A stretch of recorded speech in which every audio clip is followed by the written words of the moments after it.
27వ తేదీ నిమ్మనపల్లి మండలం రెడ్డివారిపల్లి పంచాయతీ దివిటివారిపల్లి గ్రామ పొలాల్లో ఒక స్త్రీని హత్య చేయడం జరిగింది. 27వ తేదీ రాత్రి 9:30 మధ్యలో ఒక హత్య జరిగింది. దాన్ని మనం నిమ్మనపల్లి పోలీస్ స్టేషన్లో మళ్ళా చనిపోయిన భారతి వాళ్ళ అమ్మాయి ఇచ్చిన ఫిర్యాదు మేరకు 68/2024 అండర్ సెక్షన్ 307 కింద ఒక కేసు నమోదు చేయడం జరిగింది. దాంట్లో ఇన్వెస్టిగేషన్లో భాగంగా మన జిల్లా ఎస్పీ గారు కృష్ణారావు గారి ఆదేశాల మేరకు మదనపల్లి రూరల్ సిఐ గారు, నిమ్మనపల్లి ఎస్ఐ లోకేష్ రెడ్డి వాళ్ళ టీం అంతా ఒక బృందంగా ఏర్పడినారు. ఈరోజు మన నిమ్మనపల్లి క్రాస్లో ముద్దాయిని అరెస్ట్ చేయడం జరిగింది. గణేష్ అతని పేరు, అలియాస్ వెంకటేష్ అంటారు. ఇతని పలమనేరు టౌన్. ఇతనికి 9 సంవత్సరాల క్రితం భారతితో వివాహం జరిగింది. అమ్మాయిది కూడా చిత్తూరు జిల్లాని. వీళ్ళకి వివాహ జీవితంలో ఇద్దరు పిల్లలు కూడా సంతానం కలిగినారు. 2 మగ పిల్లలే. కొంతకాలం కిందట ఈ ఇద్దరి మధ్య విభేదాలు తలెత్తినాయి కాబట్టి తరచూ గొడవపడేవారు.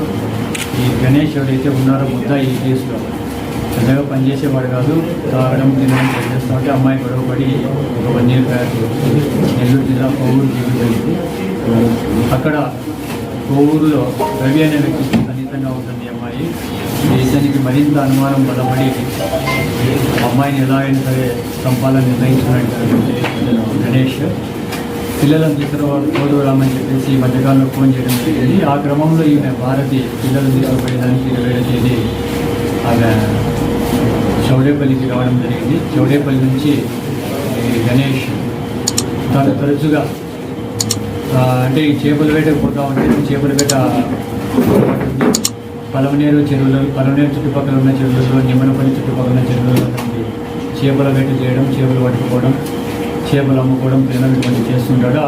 కాబట్టి అతను తరచుగా పరిచయం ఉన్నట్టు ప్రాంతం ఈ దివిటివారిపల్లికి 27వ తేదీ అమ్మాయిని మోటార్ సైకిల్ తీసుకొని పోవడం జరిగింది. అక్కడ రామాంజనేయుడి యొక్క పొలంలో ఒక కూలిపాకలో ఈ అమ్మాయిని ఒక పథకం ప్రకారం అక్కడ మాట్లాడుకుంటూ ఉండగా అకస్మాత్తుగా దాడి చేసి కత్తితో ముందుకు చంపడం జరిగింది.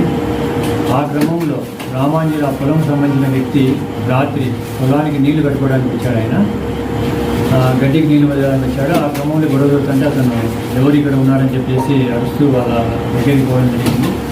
ఎవరో పట్టుకోవడానికి వస్తున్నారని చెప్పేసి అతని మీద కూడా ఇతను దాడి చేయడం జరిగింది. అతనికి కూడా ఇంజరీస్ అయ్యాయి. అయితే అతను రికవరీ డిశ్చార్జ్ అయ్యాడు. అతన్ని కూడా విచారించడం జరిగింది. ఈరోజు ఈ ముద్దాయిని మనం కోర్టులో హాజరు పెట్టబోతున్నాం. ఏం లేవు, కేవలం ఇతను తాగుడుకు అలవాటైపోయి పనులు చేయడం చేతగాక ఇదే ఫస్ట్ నేరం సార్. దేనికండి ఇంకా కొంచెం సార్ ఇక్కడ చూడండి సార్, ఫోటో తీసుకోండి